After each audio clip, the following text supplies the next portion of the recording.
parole de Dieu, Dieu exprime sa volonté. Et lorsque nous avons l'inspiration, la révélation, on sait comprendre la voix du Seigneur qui se cache derrière ses écrits. Les Écritures sont là, tout le monde peut lire, tout le monde n'a pas la possibilité de comprendre. Et c'est de cette manière-là que Dieu s'adresse et parle à nos cœurs. Et c'est important pour nous de saisir, d'écrire ce que moi j'ai toujours fait, parce que je connais l'impact de ces écrits. Quand on écrit, on relit, on revoit, on n'oublie pas, parce que les paroles s'envolent. Et ceux qui n'écrivent pas, ils sont justement à la merci de Satan, comme Jésus est. Dans Matthieu chapitre 13, l'ennemi vient voler ce qui a été semé. Et dans son nom, et les signes, c'est oublier. Quand on oublie un certain nombre de choses qu'on reçoit, eh ben, ce n'est pas bon.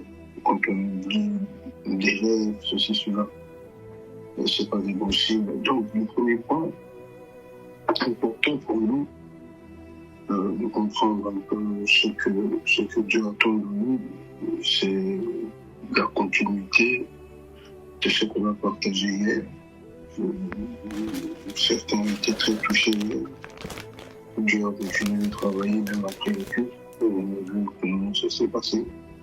Donc on a vraiment été dans la présence du Seigneur et ça c'est très important. Quand vous honorez Dieu par votre présence, Dieu vous honore aussi. Et le sacrifice, c'est quelque chose de très important parce que quand on aime, on se sacrifie pour le Seigneur et Dieu fait des folies pour vous après. Car il est écrit dans la parole de Dieu, on sème avec des pleurs, mais on récolte avec des cris de joie. Et les pleurs, c'est justement le prix qu'on paye, le prix à payer. C'est ça, en fait, comme je dis. Mais dans la continuité, pour démontrer quelque chose de très important, vous avez vu l'histoire de cette famille. On ne sait pas si c'était sûr, c'était ses proches. Et vous avez vu cet homme paralysé complètement et totalement. Et ils ont entendu parler du Seigneur. Le Seigneur était dans le coin, Marc chapitre 2. Et la Bible dit, je vais lire cela vite fait. Marc chapitre 2.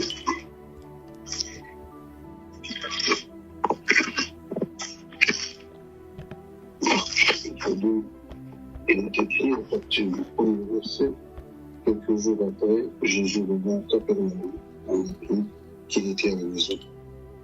Et un si grand nombre de personnes se rassemblèrent qu'il n'y avait plus de place, pas même devant la porte.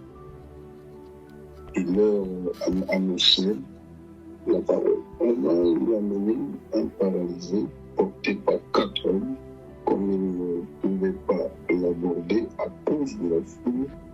Il découvrait le toit au-dessus de l'endroit où il se tenait et descendit par cette ouverture, le brancard sur lequel le paralysé était couché.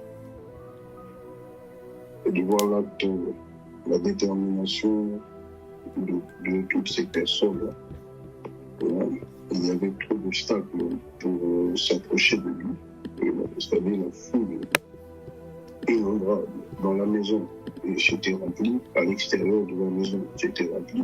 Donc pour entrer en contact direct avec lui, c'était compliqué. Mais ils avaient absolument besoin de le faire. Oui. Ils avaient absolument besoin de ça, d'aller et de se retrouver en face du Seigneur. Malgré la foule, malgré tout ce qu'il y avait. Et c'était saoulé. Et leur attitude a même choqué le Seigneur. De voir qu'ils étaient prêts à aller jusque-là. Ouais. Ils étaient prêts à aller jusque-là. Ils vont tout faire. Il est écrit, à cause de la foule, ils découvrirent le toit au-dessus de l'endroit où ils se tenaient. Ils descendirent par cette ouverture, le brancard sur lequel le paralysé était couché. Voyons leur foi. Jésus était même touché par ça. dit, mais qu'est-ce que ça veut dire? Voyons leur foi. Jésus dit au paralysé, mon enfant, tes péchés te sont pardonnés. Et voilà, c'est la grâce du Seigneur directement. Voyons leur foi. Jésus était impressionné par leur foi. Par leur foi. Eux, ils étaient capables d'aller jusque-là, il faut le faire. Quelle imagination.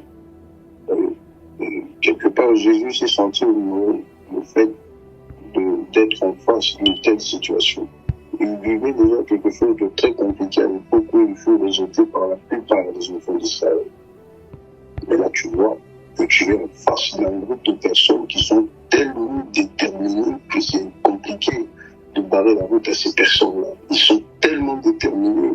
Ils font les choses non pas par pur sentiment, par religiosité.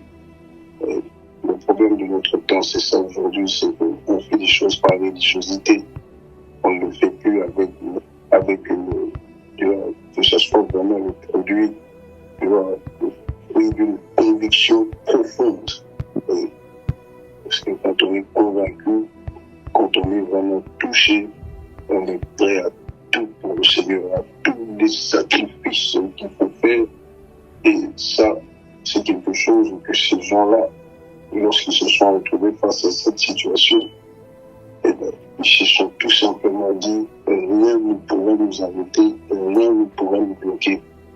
Et c'est ce qu'on a constaté dans la vie d'Élisée hier, et qu'on a tout fait pour le déposer, pour qu'il puisse passer à côté de la grâce. Mais il s'est dit, moi je ne te lâcherai pas, je ne vais pas abandonner, je te suivrai partout parce que j'ai besoin de quelque chose. Il avait un objectif.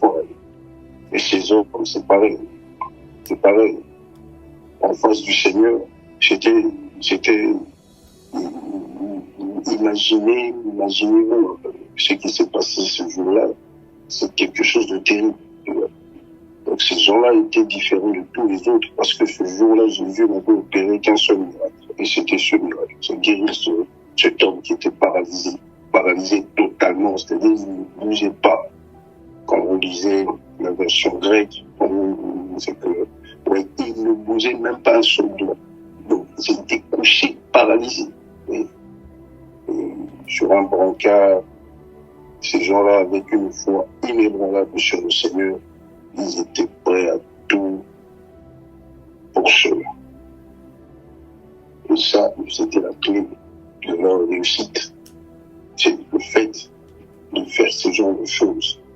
Quand vous n'avez plus d'amour pour le Seigneur, vous ne faites plus ce genre de choses. C'est terminé. Vous ne faites plus de folie pour lui.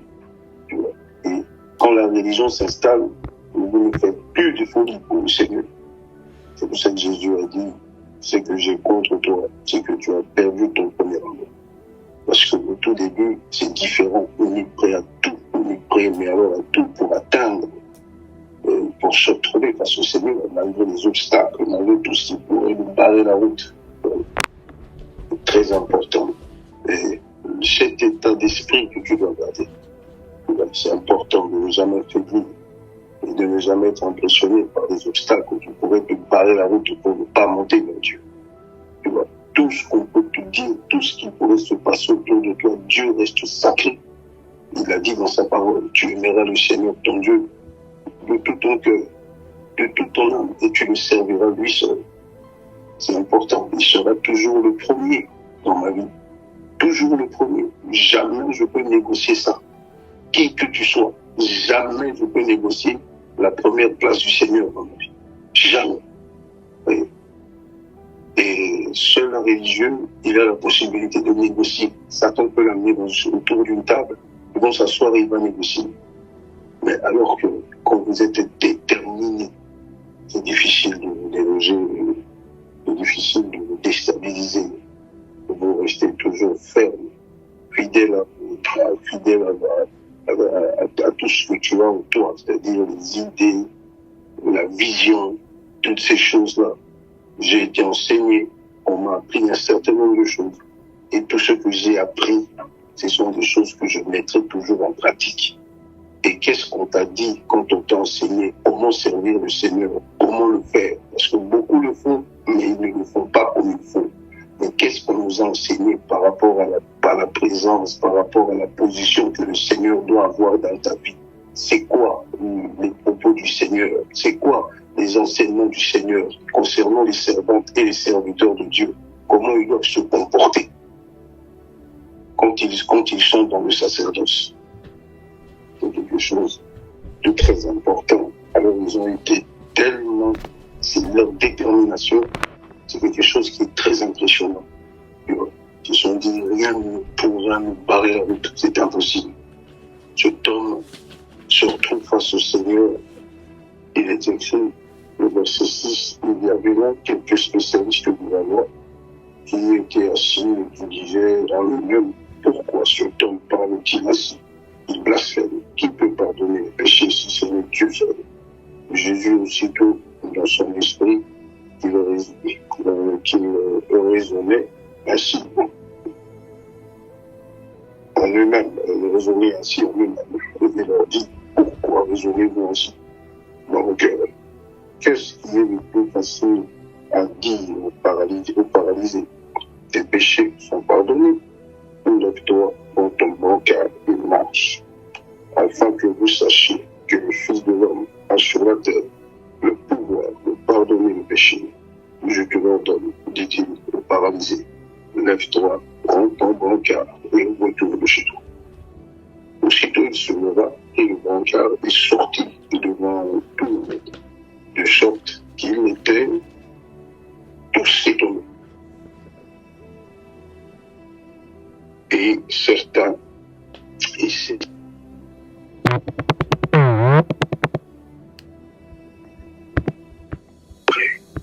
quelle adoration! Telle démonstration de force et de puissance. Mais pour atteindre cet objectif-là, la guérison totale dans tout de ce temps, il ne fallait pas être impressionné par la foule, impressionné par tout ce qu'il y avait. Il fallait garder cette détermination intacte, c'est-à-dire d'aller jusqu'au bout et atteindre cet objectif.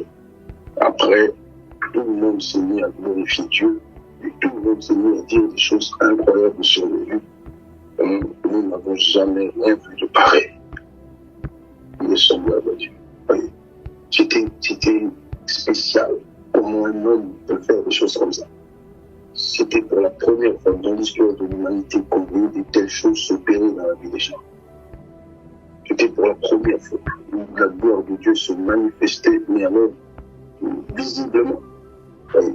Donc vous voyez, pour déclencher les choses, pour que la puissance de Dieu se déclenche dans la vie d'une personne, mon attitude compte pendant ce moment-là. Comment je me comporte pendant ce moment-là, c'est important. Jésus a été très impressionné par ces gens-là. La première chose, il pardonne ses péchés. Ce monsieur-là n'avait rien demandé. Et la deuxième chose, il va le guérir malgré l'opposition des spécialistes de la loi. Les spécialistes de la loi étaient là, s'opposaient à cette guérison parce qu'ils ne comprenaient pas ce qui se passait. Le paralysé qui représente l'humanité paralysée par le péché. Et l'humanité avait grandement besoin du Seigneur Jésus pour retrouver la vie, c'est-à-dire son corps désormais paralysé, c'était plus possible. Parce que lorsqu'il a été en contact avec le Seigneur Jésus-Christ, ses membres vivifiés, il a pu se lever devant tout le monde et commencer à vivre comme tout le monde. Dans le nom de Jésus-Christ, c'est très important pour nous. Alors, dans cette année 2026, c'est l'attitude que tu dois avoir. Cette attitude-là, n'oublie pas le sacrifice, c'est quelque chose que Dieu a toujours récompensé. Quand tu es fou envers Dieu, Dieu fera des folies pour toi. Si tu es réservé, Dieu sera réservé. C'est comme ça. Mais si tu es fou, tu ne comptes pas, tu ne calcules pas. En ce qui concerne le Seigneur, tu es prêt qu'on puisse t'insulter dans le monde entier. Mais juste pour faire les choses bien pour le Seigneur, tu seras récompensé. Ça, c'est une certitude. Alors, quels que soient les vents qui peuvent arriver, souffler, c'est qui est sur cette attitude, c'est ce qu'il faut maintenir. J'ai un objectif, comme disais hier, je ne lâcherai pas. Quel que soit ce qui se passe, mon objectif, par exemple, c'est une guérison, c'est une visitation, c'est une délivrance. Je marcherai jusqu'au bout. C'est important. Alors, le deuxième point, c'est la marche. Encore une fois, mon Dieu,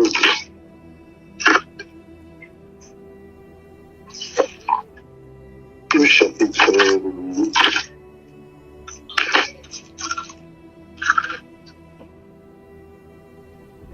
le chapitre 14,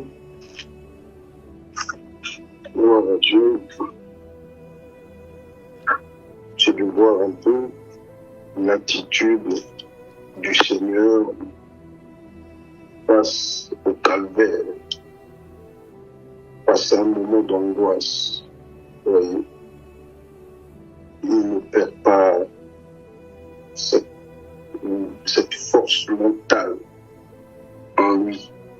Je parlais de la religiosité. N'oublie pas.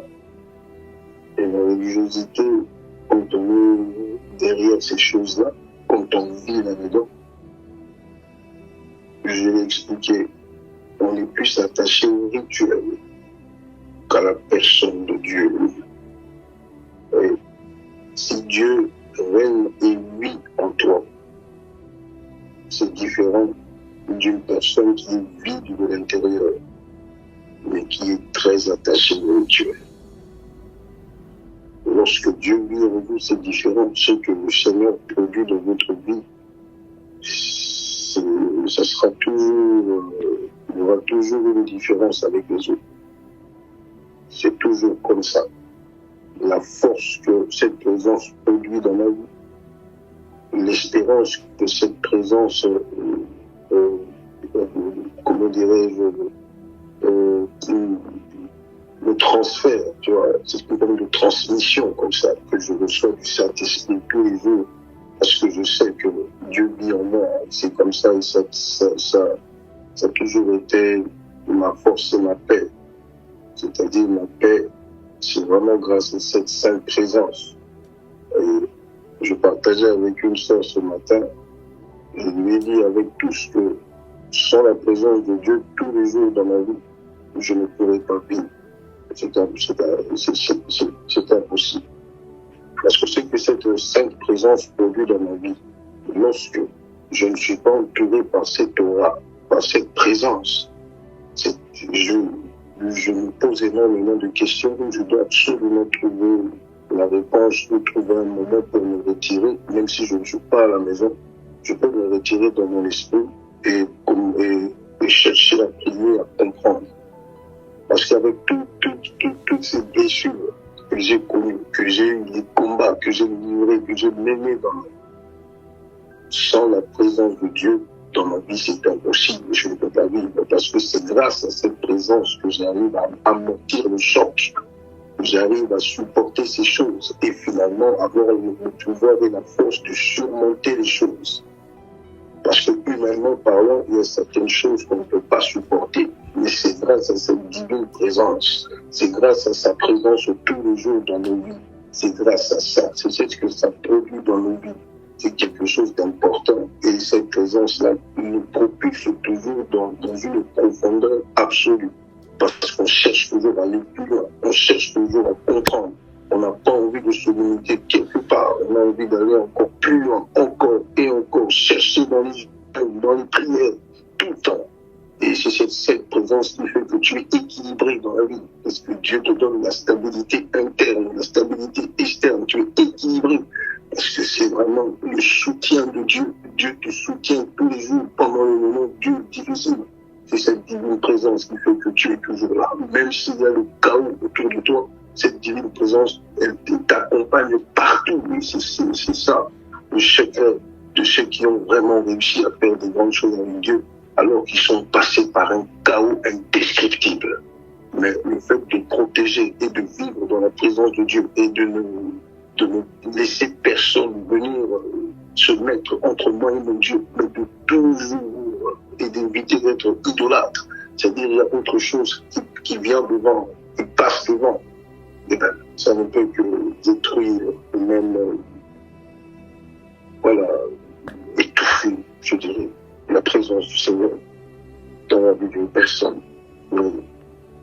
Alors, il ne faut pas que tu vives comme un religieux. Il ne faut surtout pas que tu sois attaché au rituel. Et tu dois maintenant apprendre à aller profondément et à t'attacher profondément à Dieu. Et c'est très important pour un chrétien. Oui. De ne pas oublier ses bases dans sa vie. Ces bases est tellement important. Quand vous oubliez ça, qu'est-ce qui se passe finalement? On prie, on peut prier, mais on ne prie plus avec cette ferme assurance dans le cœur. On prie par habitude ou on prie juste par formalité que je dois prier. Mais est-ce qu'on croit encore que cette prière peut faire quelque chose dans ma vie? Alors, il est écrit dans le chapitre 14, Marc 14. Il est écrit, à partir du 34e verset, il leur dit, mon âme est triste à en mourir. Restez ici et vivez. C'est le Seigneur qui parle de sa tristesse. Puis il avança de quelques pas, se jeta contre terre et pria que, si cela était possible, cette heure s'éloigne de lui. Le verset 36, il disait, Abba, Père. Souligne le mot Abba. Abba, Père. Gloire à Dieu. Abba, Père. Tout est possible. Éloigne de moi cette coupe. Toutefois, non pas ce que je veux, mais ce que tu veux.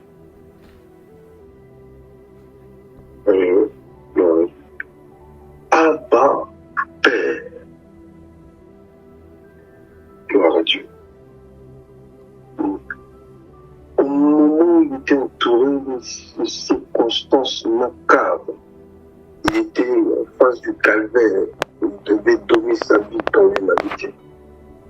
Avec sa condition de Dieu, il est écrit, il n'a pas regardé son égalité avec Dieu comme une proie arrachée.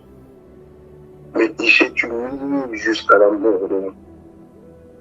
Le fait d'accepter de passer des moments comme ça sous la puissance des ténèbres, ce n'est pas facile pour une personne, pour un Dieu qui est vivant et qui vit à jamais et qui a créé toutes choses, mais qui va accepter de s'humilier jusque-là, accepter tout et n'importe quoi. C'était tellement important ce passage-là dans sa vie, parce qu'il savait que tout ça, c'était pour notre salut, et c'est par son amour qu'il a accepté le calvaire de vivre tout ce qu'il a vécu. Pour un homme normal, c'est tout simplement pas possible. Des situations dures et compliquées. Mais sa prière me choque beaucoup. La manière dont il s'adresse à Dieu pendant les moments compliqués me choque beaucoup. La formule qu'il utilise me choque beaucoup. Quand il dit avant toute chose, avant de dire quoi que ce soit, il dit Abba Père. Oui. Premièrement, la proximité qu'il a avec Dieu. C'est ça même le mot Abba. La proximité qu'il a avec Dieu. Oui. L'intimité profonde qu'il a. Tu vois. Comment est-ce qu'il se comporte face à ces situations compliquées? Mais sa manière de prier nous enseigne énormément de choses. Sa manière d'accepter ces choses, mais c'est surtout sa prière. Oui.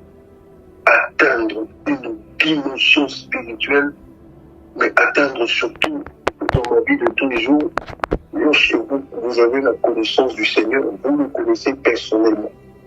La première chose qui se passe lorsqu'il vit en vous, jamais pas un seul jour, quelle que soit les circonstances que tu peux croiser dans ta vie, que tu vas prier juste par formalité. Mais c'est une personne qui ne croit même plus à ce qui sort de sa bouche. Très souvent, c'est des tralala, des choses qu'on ne pense même pas. Mais quand il dit Abba Père, un terme araméen affectueux, jardin d'affection, affectueux, révélant une relation de tendresse. Oui. Une relation de tendresse et de familiarité. Donc, Abba, c'est une personne qui dit par exemple papa. C'est-à-dire que ça parle de familiarité. Donc c'est une personne qui est tellement proche de Dieu. Voyez. Et c'est ce genre de relation que nous devons, mais alors, apprendre et surtout développer dans nos vies de tous les jours. Oui. C'est cette profondeur, c'est cet amour que nous portons dans nos cœurs pour Dieu. Parce que si Dieu vit en toi, tu ne peux que l'aimer. C'est quelque chose de très important parce que la présence de Dieu, c'est que l'éclat de cette présence se projette dans la vie d'une personne. C'est quelque chose qui ne peut pas te laisser indifférent, même pendant les moments les plus durs et difficiles. Alors, l'amour que nous avons pour lui ne nous permet pas de vivre d'une certaine manière ou d'accepter certaines choses. Et Jésus-Christ l'a prouvé, justement, que rien ne pouvait l'éloigner de cette présence, de cet amour, car il était tellement accroché, il était tellement proche de Dieu, que sa manière même de s'exprimer, sa manière de prier, ce qu'il lui disait dans la prière, c'est quelque chose où tu sens cette familiarité, cette proximité, l'amour et le respect qu'il avait pour Dieu. Et pour ne pas tomber dans ceux qui sont là, mais sans conviction, sans rien du tout. Alors, c'est-à-dire, quand on vit désormais, voilà, on a cette position-là. C'est-à-dire, Dieu n'est plus un maître lointain, ou un souverain lointain, oui. Mais un père ou un papa aimant auquel on peut s'approcher avec confiance. Oui. Malgré la peur, malgré toutes ces choses. Raison pour laquelle j'ai dit, sans cette divine présence et cet amour et cette proximité que nous avons avec Dieu, avec tous les combats, avec tout ce qu'on a subi dans le monde, c'est tout simplement impossible pour nous de changer. On ne peut pas, c'est impossible. Parce qu'on est en face d'un esprit qui est tellement cruel et qui ne laisse pas les enfants de Dieu respirer. Le but, c'est de construire cette intimité désormais en 2026 avec Dieu. Je t'exhorte à aller beaucoup plus loin dans ta vie spirituelle. Je t'exhorte à aller à plonger encore beaucoup plus profondément dans ta vie de prière. Que ça ne soit pas juste un moment où on est autour du cercle, mais que ça soit désormais des moments inoubliables où à chaque fois que tu dis Amen, tu sens que tu viens maintenant, mais tu sors d'une autre planète. Et c'est ça le monde de Dieu, bien-aimé dans le Seigneur. Ce n'est pas tout le monde qui peut dire Abba, parce que c'est réservé aux fils et aux filles de Dieu. C'est pour cela, Dieu nous a adoptés, il est écrit, nous avons aussi la possibilité de le faire, de prier et de dire Papa ou de dire Père. Et ça, beaucoup de personnes aujourd'hui, c'est difficile pour eux de comprendre ce genre de discours. Parce qu'on vit dans un monde où le matériel a pris tellement de dessus. C'est que Dieu, c'est le veau d'or. Le veau d'or, voilà Dieu. Chaque personne est motivée quand il faut prier pour le veau d'or. Mais le veau d'or, ça c'est une idole que le système mondial impose aujourd'hui. Un nouveau Dieu pour tout le monde. C'est-à-dire tout ce qui tourne autour du matériel, ainsi de suite. Ça a pris la place de Dieu, le veau d'or. Alors que c'est différent pour les véritables enfants de Dieu, oui, qui comprennent ce genre de proximité l'opportunité qu'on a de créer cette intimité, cette proximité avec Dieu. Oui, qui, malgré les circonstances difficiles, comme avec le Seigneur, qui était en face du calvaire, mais vous voyez, même sa manière de prier, c'est différent. C'est pas quelqu'un qui a plus Dieu, mais qui sait que Dieu est capable de changer les choses parce qu'il demandait à Dieu si c'est possible d'éloigner de moi cette eau. Mais dit, mais non pas ma volonté, mais ta volonté, car je sais que tu es suffisamment fort et puissant pour changer ces circonstances-là dans ma vie. Mais moi, je me soumets à ta volonté. Mais avant tout, il va d'abord rassurer un peu et dire, il n'y a aucune rébellion qui peut sortir de moi. Ce qui est important pour moi, c'est de toujours me reposer sur l'amour de Dieu, quelles que soient les circonstances qui viendront frapper à ta porte, les aléas, les choses que tu peux croiser devant toi. Ce qui est important pour toi, c'est toujours te reposer sur l'amour du Seigneur. C'est quelque chose de très important. Non pas sur le matériel, mais sur l'amour de Dieu. Et l'amour de Dieu voit tout. C'est grâce à ça que tu pourras vraiment avancer encore et encore. Comme le premier point qu'on a vu, il n'y avait pas de limite pour ces gens-là. Quand il fallait aller vers Jésus, la foule était là. Ils n'ont pas regardé, ils ne se sont pas concentrés sur cette foule-là. Ils ne se sont pas concentrés sur les circonstances, mais monter vers Dieu, cette opportunité, je ne peux jamais manquer cela. Oui. Jamais personne ne peut me barrer la route pour que je n'aille pas vers Dieu. C'est impossible. Et grâce à cela, on a vu Jésus-Christ ressuscité. Alors, la Bible dit, et il va vers les disciples, verset 37, qu'il trouve endormi. Et il dit à Pierre, Simon, tu dors, tu n'as pas pu rester éveillé avec une seule heure. Restez vigilant, priez pour ne pas céder à la tentation. L'esprit est bien disposé, mais par nature, l'homme est faible. Il s'éleva de nouveau et fit la même prière. Il revint et les trouva encore endormis, car ils avaient les paupières lourdes. Il ne sut que lui répondre, il ne sut que lui répondre. Il revint pour la troisième fois et leur dit, vous dormez maintenant et vous reposez. C'est assez, l'heure est venue. Voici que le Fils de l'homme est livré entre les mains des pécheurs. Alors, les disciples ne comprenaient rien, dormir, tout ça, incapables de prier, c'était difficile. Alors, la manière que Jésus priait, c'était impressionnant. C'était impressionnant. Même dans Luc chapitre 11, un jour, il priait à l'écart et les disciples disaient, mais Seigneur, apprends-nous à prier.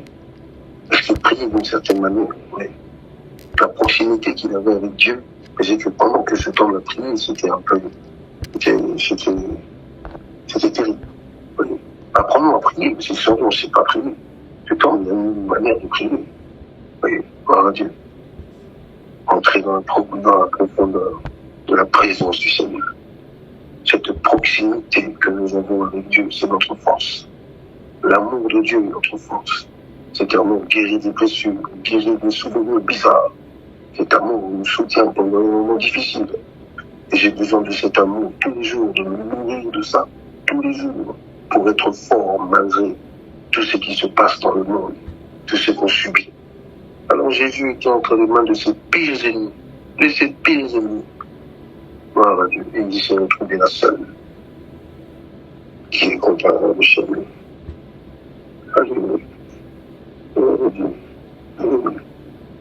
Alors, je lis le dernier verset. Luc. Alors, il est écrit.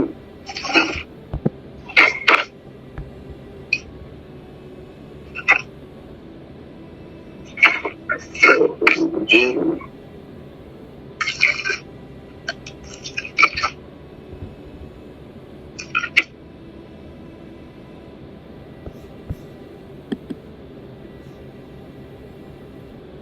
Voilà.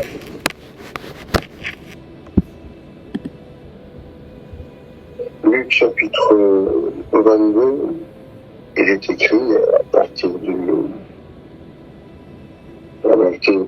42e verset en disant « Si tu voulais éloigner de moi cette coupe, toutefois que ça ne soit pas ma volonté qui se fasse, mais la tienne. » Alors un ange lui apparut.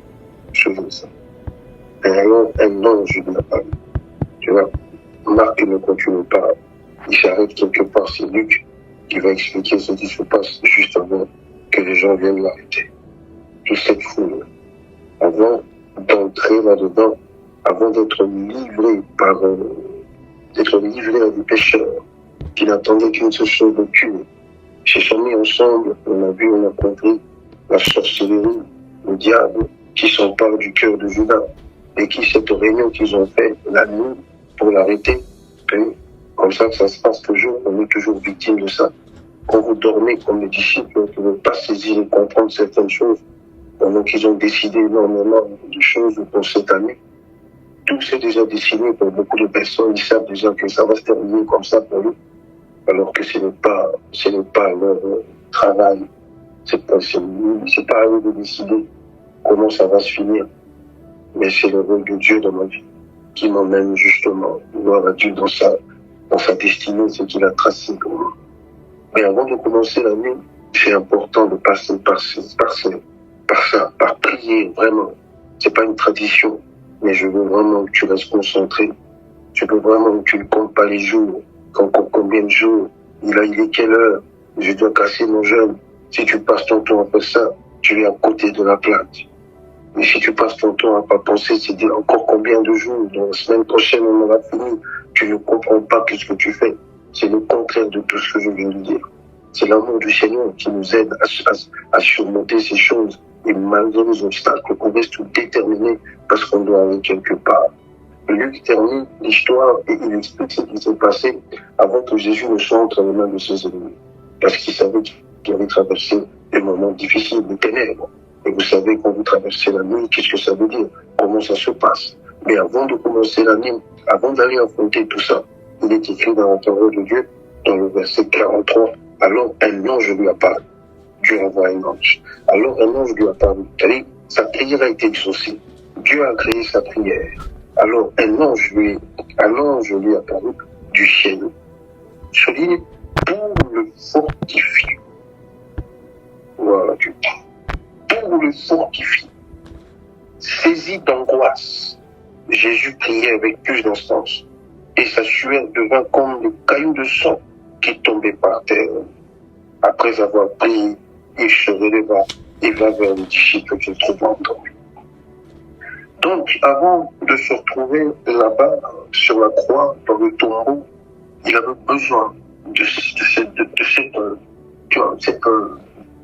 il avait besoin de ça. Dieu a envoyé un ange pour le fortifier. Il avait besoin de cette proximité-là. Il avait besoin de cette visitation. Il avait besoin d'être fortifié. Parce qu'il savait que le défi serait de taille. Ça va pas être facile d'accepter ça. Ça va pas être facile d'aller là-dedans. Pour accepter tout ça.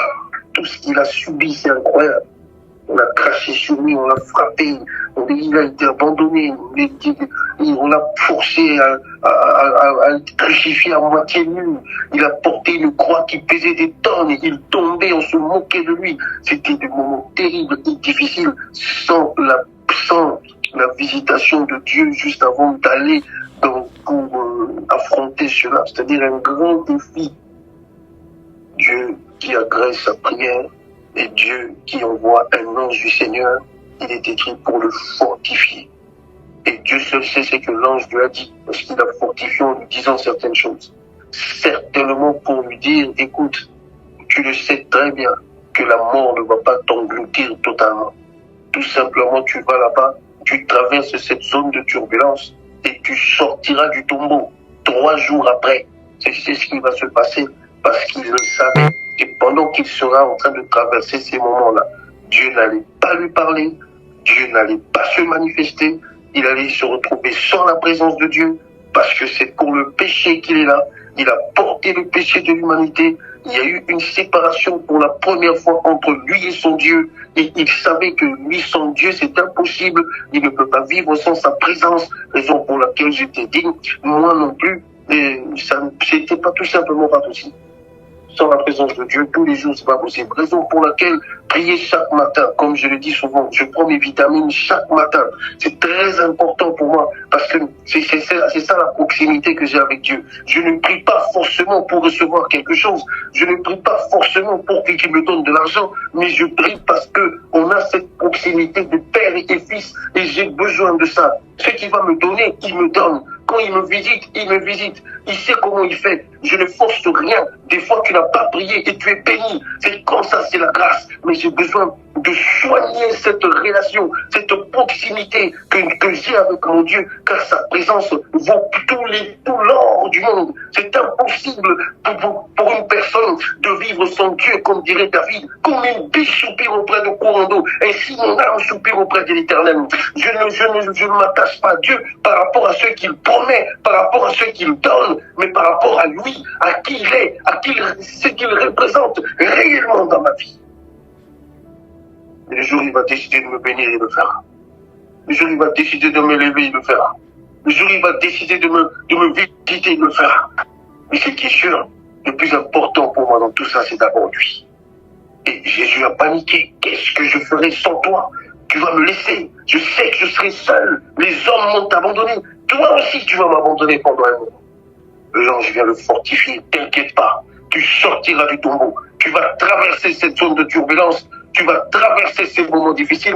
Tu seras mort et enterré, mais tu sortiras de là, car Dieu est fidèle. Voilà pourquoi David l'a prophétisé en disant, c'est avec assurance que ma chair reposera. Pourquoi? Parce que tu n'abandonneras pas ton roi dans le séjour de mort. Tu ne permettras pas que ton roi puisse voir la corruption. Et c'est ce qui s'est passé. Il s'est rassuré, l'ange l'a rassuré. Tu reviendras et tu seras encore plus fort. Et il est entré dans le tombeau. 3 jours après, il est ressuscité. Aujourd'hui, c'est le nom le plus élevé, où tout genou fléchit, où toute langue confesse qu'il est le Seigneur des Seigneurs à la gloire du Père. Alléluia. Ça, c'est le chemin que Dieu a tracé pour nous. Prions le Seigneur.